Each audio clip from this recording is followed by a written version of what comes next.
Hey yo, peace fandules and fandulettes. It's your motherfucking boy Factzonwax, and right now you looking at Factzonwax TV, episode 1, season 1. And tonight, we got the legendary, the 7-line king in the building. For the people who don't know, he go by NATO, and he's a Roosevelt animal. I state facts, and if you 12, I lie to you. Hey yo, NATO, tell the people a little bit about yourself besides what I just told you. 7-line king, I like how that sounds. I think Bruce Bruce would object to that. Rest in peace, right, to Bruce. NATO RA from Queens, Jackson Heights, Elmhurst, Woodside, all my stomping grounds. Chilling here in Brooklyn. Factzonwax.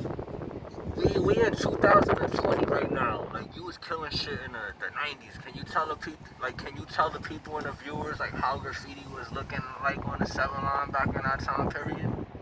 Yes, I mean seven was jumping off.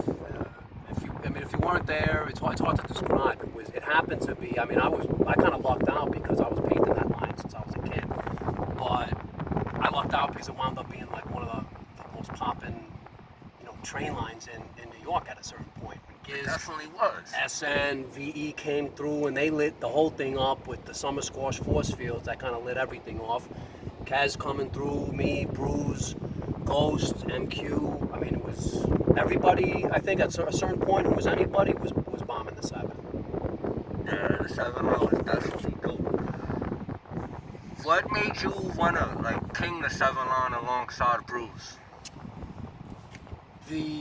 Growing up, right till the 7 train was the first line to go without any graffiti. And so I really didn't see too much graffiti on trains. Sometimes when I would be in the city, I would see some painted trains, but I never saw the 7 painted. So when I was a kid, and I would look out the train windows and I would see roofs. Queenville, right? Queenville, SP, Sheer, Rick Mancello, Knack Nay, Skell, Sly, Mice Node. So these were the few guys that were like original. The pioneers? Pioneers. Sheer especially. Sheer was like the #1 original OG, king of the 7. But Knack, Nay, Rick Mancello, Mice Node, all of them definitely, Mice Node used to do murders. So I would see the roofs, when I was coming up. So I was always attracted to roofs. And before I even did graffiti, I used to climb up on roofs just for fun, right? So if I grew up in the suburbs or if I grew up upstate, I'd be climbing mountains or fucking trees or hiking trails. But I grew up in the city, so what do you do in the city? You explore the urban landscape. So I would climb roofs even before I ever painted. So of course, when I started painting, the obvious choice was for roofs. And a big reason why I went apeshit on the 7 really was to compete with Bruce, because Bruce and I had we started writing together. I started on my own and he started on his own, and we got hooked up through neighborhood shit. And then when he went with the Risk crew and I didn't, he made me want to compete with him, man, because the guy fucking was like a big competitor. He was always he had to be the biggest, he had to be the best at everything, right? So what I said, I'm gonna do it bigger and better than him. And it was good because he made me the guy made me a better writer. Bruce, being as good as he was, made me a better graffiti writer. And he made me go all out. I would say really a lot of it is because of him, honestly, in my heart, What was the conversation like talking to him about the 7 line or the competition? Bruce, if we did a spot, he would just king you. Like if you weren't paying attention, he would just king you. So the conversations were always really cordial. We didn't talk for a while, right? So when he went with Riz, we really didn't talk for a while. I was going to court. I had some extracurricular stuff I was going to court for, and so I kind of laid low when the whole clean train movement was going on, when the videograph was filmed and everything like that. I was wrapped up with felony charges, and so I was fighting that. And when I came back in 94, 95, and I started kinging shit on the 7, really how Bruce and I started talking together again is I did this really big aqua turquoise NATO with roller paint over by 40th and Lowry with pink bubbles going through it. I remember that.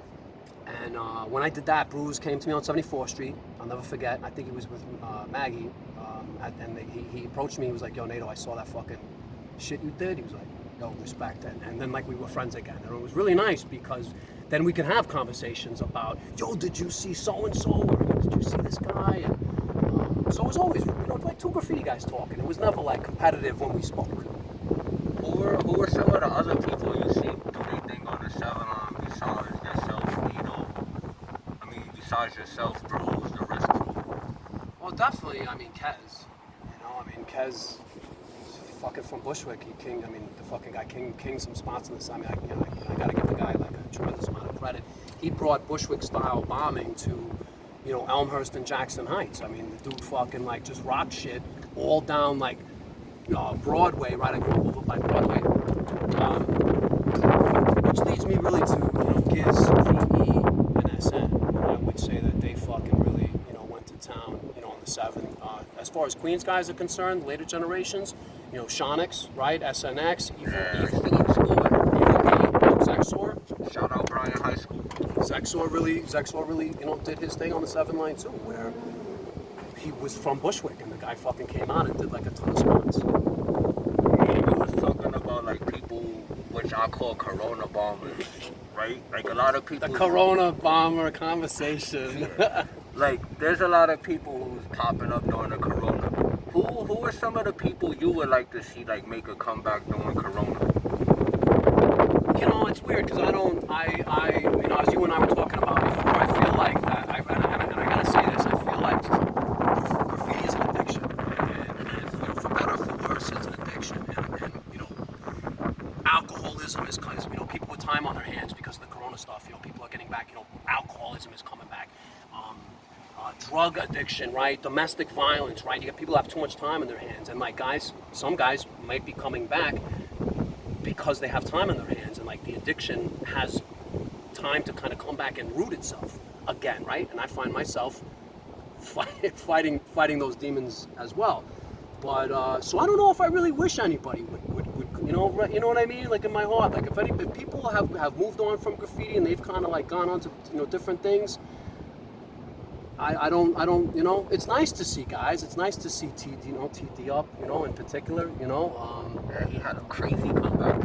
TD, and he's a guy I saw up all the time, so, I'm definitely a fan. As far as like, it would be nice to see a ghost, it would be nice to see some GH floaters, Oh, I actually like that. But I want to be clear, like, I don't wish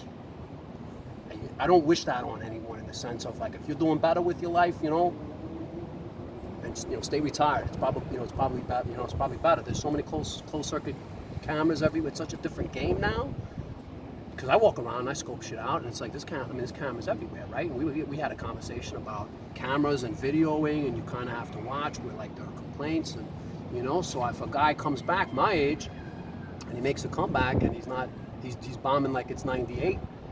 It's 2020, man. It's a different animal, Definitely. No, we spoke about Queens graffiti. Like, you paid attention to graffiti like outside of your borough. Mm-hmm. Like, what's some of the stuff that you like seen on other train lines? Like, what was your favorite line like to look at besides the 7 line? I would say the J. Why is that? It was Brooklyn is such a different borough because Queens, right, was farmland, right, for a really long time. And even growing up, in the 80s, there was still some streets in my neighborhood that were unpaved, that were still like, rocks and whatever. So the cobblestone and all that? Cobblestones and just like unpaved, like over by 78th Street Park where I grew up, like the side block, it's not even a block anymore. They actually made it part of the park. But that street right there, the sidewalk was just all fucking dirt. You know what I mean? Growing up as a kid, there were a couple of streets like that were just all dirt. And so Brooklyn is just such a different borough. The style of bombing is just, I don't know if it's more acceptable or if like, life is just different in Brooklyn. So you couldn't go off in Queens like you did you could, I guess, but Queens was so conservative. So like when Giz and VE and SN came and they started doing all those fire escapes and like Kez, they brought that Bushwick style, I don't give a fuck, style. So the J was I really like to take the J because I thought it was bombed heavy, and it was just very different than Queens, where there were like pieces on the roofs and like dudes were doing 2, 3, 4 different layers. 7 line was very clean, like I said back in the day. There were like really a lot of roofs that were just virgins. Bushwick wasn't. I mean, J-Line wasn't like that. And what you think about graffiti in 2020? Besides like all the CCTV. I think it's bombed. It's bombed like the '90s right now. I drive around. I've never seen so much graffiti. I mean, you know, we were driving around, you and I. I've never seen so much graph as of right now. I like a lot of the guys that are out right now. You know, I really do. Guys have like a ton of style. Dudes are doing like big monster shit. I can't front. And I know that it's like a different game, right? Because you have these high pressure cans and Montanas and all these kind of things that like make you could do fill-ins a lot faster, right? But I got to give guys credit to doing like big crazy stompers in Manhattan. I mean, you know, False has that spot down there by by Richie's right there on over there by the Williamsburg Bridge. He like climbed up on top of. I mean, you know, I got to Pear has big monster crazy shit. You know, I got to give these guys a lot of credit. You know, I think it's in good shape, man. I think graffiti's in good shape right now. You've seen like all the pictures and stuff. I know like sometimes like some people scroll through social media or like just driving around, like you see like all the trains popping back up. What you think about that? I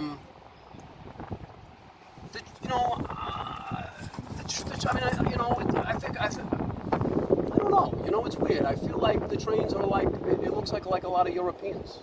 I mean, I couldn't tell you that for sure, but it looks like a lot of Europeans. Like, so some of the stuff that I see, it's impressive because it's big, and they're like these monster whole cars and like end-to-end trains. But sometimes, and look, man, I did trains before, and I never did, whole cars. I've done, some top to bottoms, but I've never done whole cars. What type of feeling that brings to you? Like hitting the streets is one thing, but hitting a train is something else. Yeah, hitting the trains is, hitting the trains is great. Hitting the trains is probably the highest high. Like, that high, there's a high. How's it going? It's going. Everything flows through here. This is it, right? This is all we have, The trains are the highest of the high that you can get, right? So when you're out there and you're painting and like, you're looking out for cops and like you're getting a spot and like one dude's getting a bigger spot and you're trying to get, and then like that fever pitch hits, right? And like the trains, bro, because the trains make all kinds of fucking noises, right?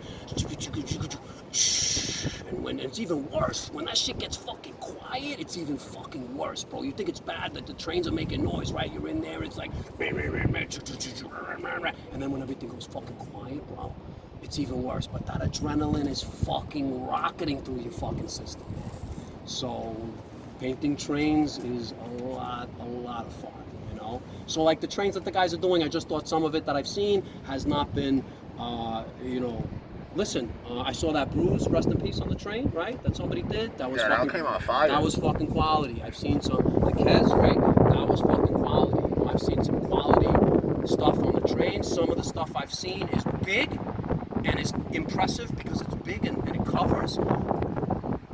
And again, I've never done a whole car, so I guess it's hard. But my opinion is that some of it, I wish it would be smaller. I'd rather take quality over the size. Size is definitely good. I'd rather take something quality, Who are some of the people you've seen up on the trains coming up as like I said, I really didn't see too many. I really didn't see too many trains. So even the trains that I saw, I really couldn't even tell you, who was up, because for me as a kid who really didn't even understand really what I was looking at, it was I couldn't even tell you. Just because the stuff that I saw, I didn't even comprehend what they were trying to do because I was so young, 8 or 9. I really didn't understand what I was even looking at. I wasn't even sure if they were allowed to do it or not because it was so covered, Yeah. You pay attention to politics? I do. I'm very, one thing I would say about Trump, whether you like him or you don't like him, is that he has made everybody, at least as far as I'm concerned, pay way fucking, more attention to the politics that are going on. As far as, but yes, I pay attention to politics. Do you think he handled the coronavirus well? No, he's my instinct is to say he's a fucking idiot, but to try to be fair about it, he's a fucking idiot, right? So he said there was 10 people, and I listened to this even, and look, man, I work with my hands for a living, and so I'm by no means a genius, but I listen to the guy, and he's like, there are 15 people that have it, and then there are 10, and then there are 5, and then it's going to be 0, it's all going to go away, and et cetera, right? I'm listening to him, and I'm saying, you know, man, I don't know a lot about pandemics, but I'm saying I don't think that this is going to go away, right? This is in the beginning. And then as it progressively got worse, and at a certain point, and I was watching his news conference, I would tune into the coronavirus updates with Fauci and Deborah Birx, I think that's her name, Deborah Birx, the other doctor that's on there, infectious disease specialist, and he was saying that I knew it was a pandemic before everybody. So it was crazy because he went from saying that it was going to go away to saying that he knew it was a pandemic from the beginning. So I think that I don't think he's handling it. I think they could have stopped it before shit really hit the fan. To where the economy and everything is closed down. Like, if you go hug one of your loved ones, like, that shit could be considered a threat. Could an administration, could somebody have stopped the pandemic? I don't think so.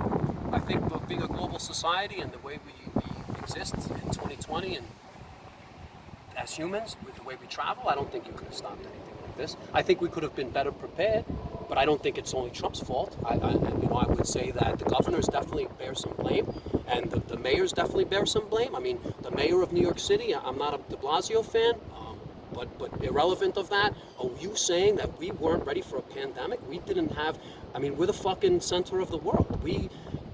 Cuomo, I like Cuomo, and I think he's handling it really well, but Cuomo, why would we not be prepared in New York City?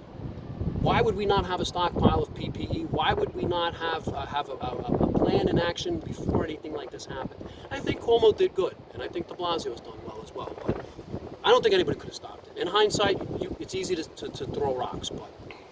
What you think about all the, like, the NYPD killings, or, like, just the killings in general, like, cops against, like, us? You know, I saw the video in Minneapolis, right? If I'm not mistaken, Floyd. What's his name? George Floyd. George Floyd. And I was disgusted. I was disgusted like everybody.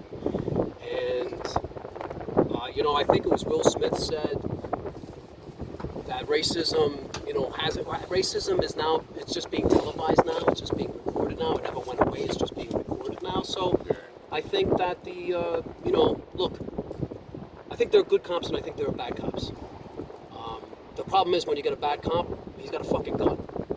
You know, so it's like you have a bad day on the job and you're a cashier and you're like a bad cashier, it's like one thing. But you have a bad day as a cop and somebody fucking dies, you know? So I'm not saying that this guy, Floyd, got killed because the cop was having a bad day, but I'm saying I was disgusted like everybody else. I don't know what to do. I really don't. I don't know if fucking burning down everything is gonna, you know, change everything.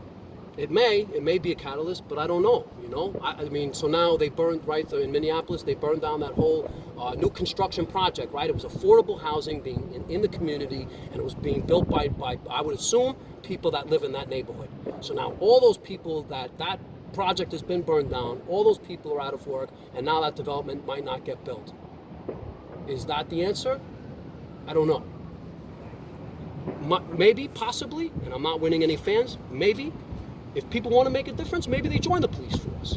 Shit is bugged up. You ever wondered, like, why it takes, like, a lawyer, like, 8 years just before they get their license, but it only takes a cop, like, 8 weeks in training camp before he could get his gun and badge? I didn't know that. Yeah, shit is pretty crazy. I'll be checking all of this shit out.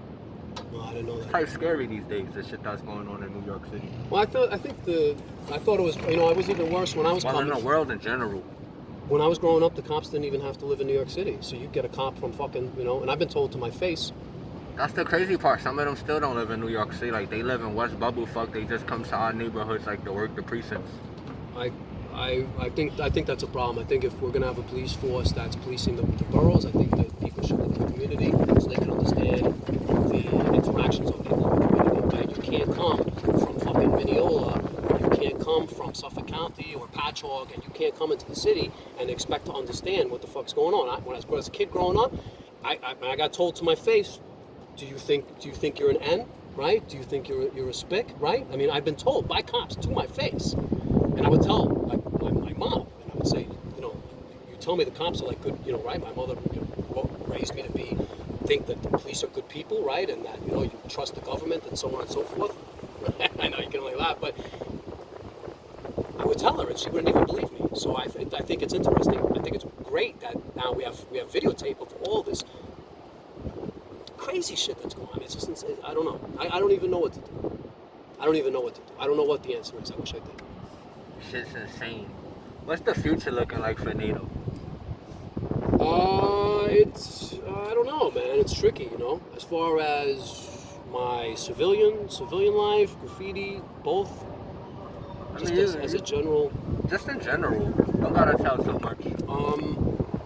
You know, I'm trying to stay, you know, stay low. You know, I'm trying not to, you know, really, I'm trying not to paint again. It's really an addiction that you know, I'm fighting. I've been, you know, kind of rechanneling some of my energy into some like artistic stuff, and it's been nice. You know, there's been, you know, I have an Instagram page.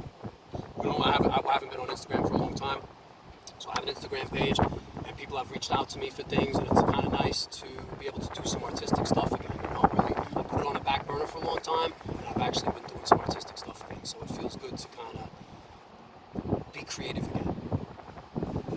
That's pretty dope. That's pretty dope. Do you have any last words or shout outs you would like to give the viewers? You know, I would say the big two would be that I would, you know, I miss Bruce, you know, and you know, rest in peace to Kez. Those are the two things that have happened. My peers have died, and it's, you know, it's definitely had an effect on me. You know, Kez and I weren't, you know, best friends or anything, but we spent time together, and you know, it's a big loss, and Bruce, you know, passing was a big loss. Definitely know how you feel. Before we shut this down, I was actually telling one of my friends earlier today, like we was walking, I seen a few Kez tags, I'm like, you know what, like reality just hit me. Like the graffiti world and just the world in general is gonna be different without Kez 5 around. Like, you know, like he deletes his Instagram, then he pops back up, he goes on the rant, like you don't know what to expect from him. Like even seeing him like just walking down the block, like he might say hi to you, he might want to stick you up, you just never know. He might make you laugh, he might make you cry. And like a lot of people's gonna miss that energy. Like I have like friends who's close to them, like some of them text me and call me like, yo, like I love you. Like sometimes that should be mad random. I'm like, what the fuck? But I can understand because you just never know. Like today we could be sitting here talking, drinking this beer, and tomorrow we could just disappear. It's weird to have people that you came up with, you know. I mean, Kez started around the same time, you know, that, you know, right? Kez and Scuff started around the same time that Bruce and I did. So to have both of them dead is very, it makes me very aware of my own mortality. Shit is crazy. Shit makes me appreciate life a whole lot more, especially like losing a real close loved one. It makes me appreciate taking pictures even too. You know, I have pictures of some guy, and it makes me like you know, that too, you can always like look back on pictures and like think of moments, like the times and the situations. That's one thing I love about photography. It always captures a moment. Hey yo, peace vandals and vandals. This is your motherfucking boy Factzonwax, and right now you looking at Factzonwax TV, episode 1, season 1. Tell a friend to tell a friend. We making history. I just finished building with the 7-line king, NATO, and he told me besides him being king, Bruce is the original. I state facts, and if you 12, I lie to you. Peace. Subscribe to my channel too.